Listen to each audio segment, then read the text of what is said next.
The original text of this story contains links back to all referenced prior stories for context. A link to the text post can be found in the video's description. I have learned a lot about myself in the post-Wuhan bat flu America.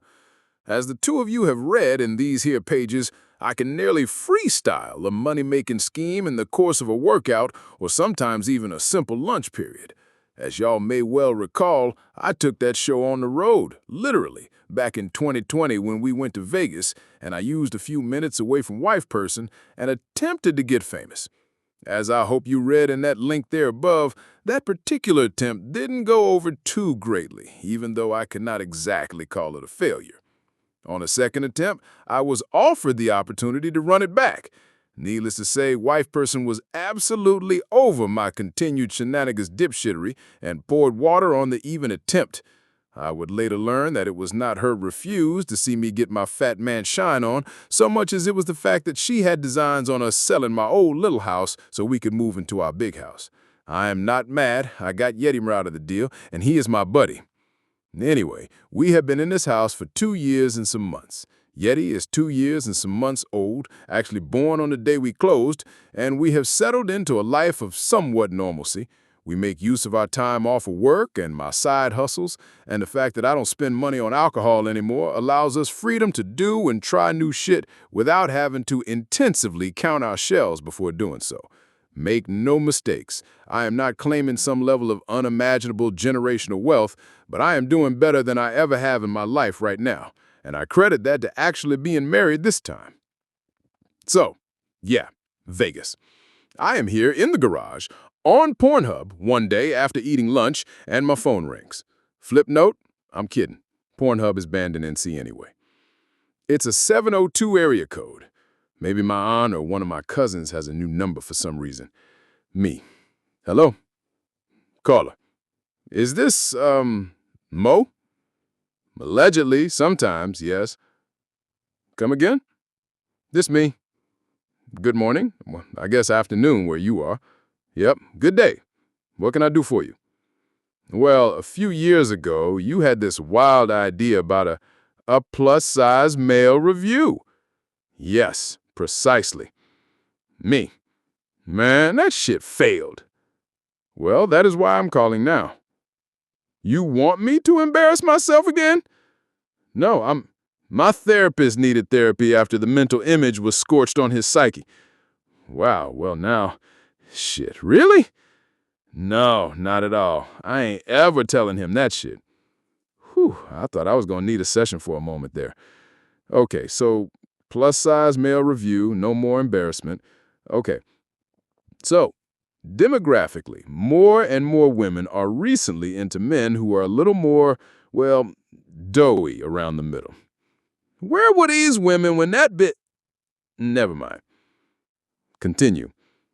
So yeah, apparently, women we asked like what they call thick boys nowadays. Something about implied security of a bigger guy. You ever call me thick boy in front of anyone and I'm gonna fuck you up, bro.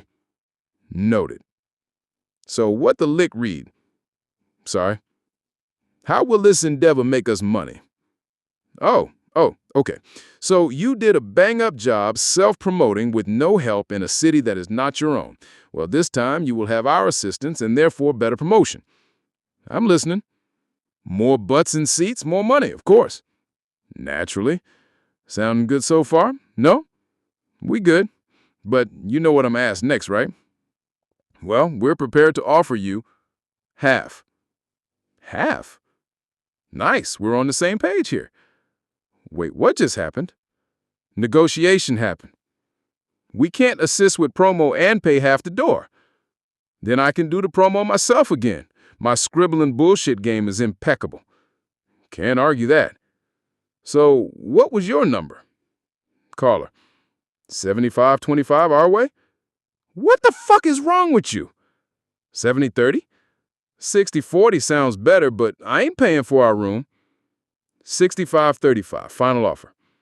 I ain't paying for my room, nor am I paying for food, even if it ain't in your hotel. And go ahead and book my wife person to spa day. Shit, just a second. I get a couple of minutes of dinky-hole music and call her. You have to pay your own airfare. Bet. Let me bounce this off the wife person and call you back. She gets home in about 3 hours. The call ends with the agreement, and I headed back inside from the garage to finish my workday. 3:45 sharp, wife person pulls up to the house. The fact that she was here promptly at that time, and that she didn't get straight out of the car, instead steeling herself to deal with my puppy as soon as she walked in the door, let me know right out front that I was in for a hard sell. Fuck it, here goes.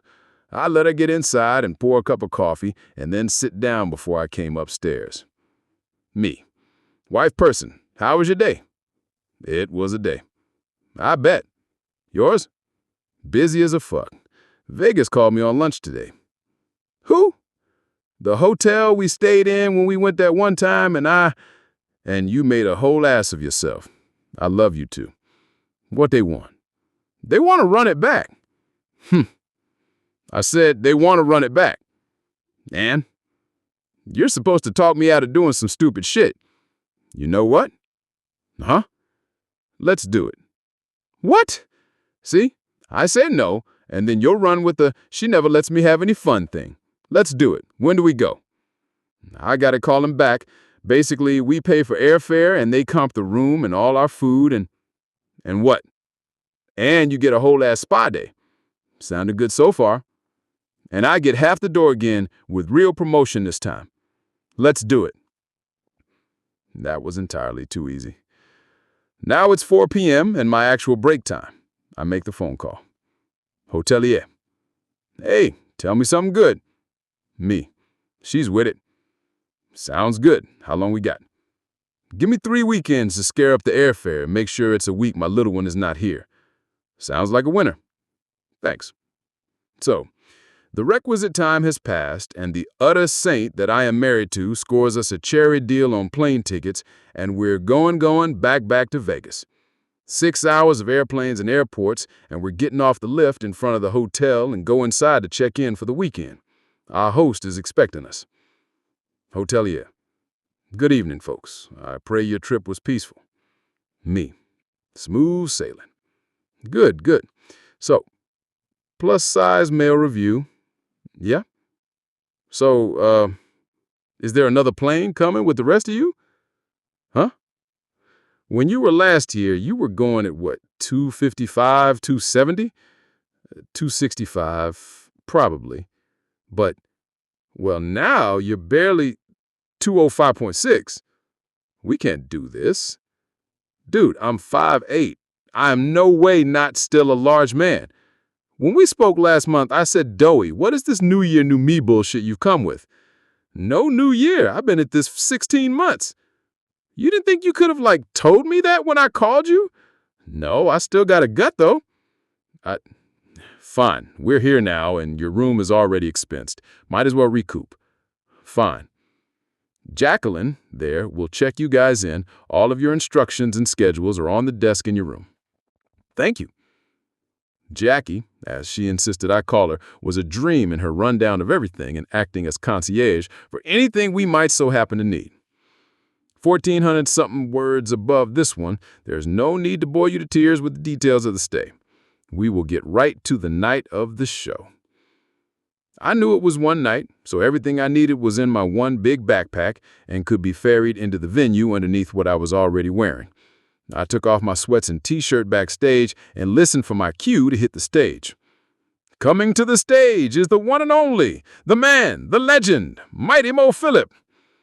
He had not a chance to finish before I rushed the stage and gurgitated twice and threw off my towel and then... Oh, shit. Fuck.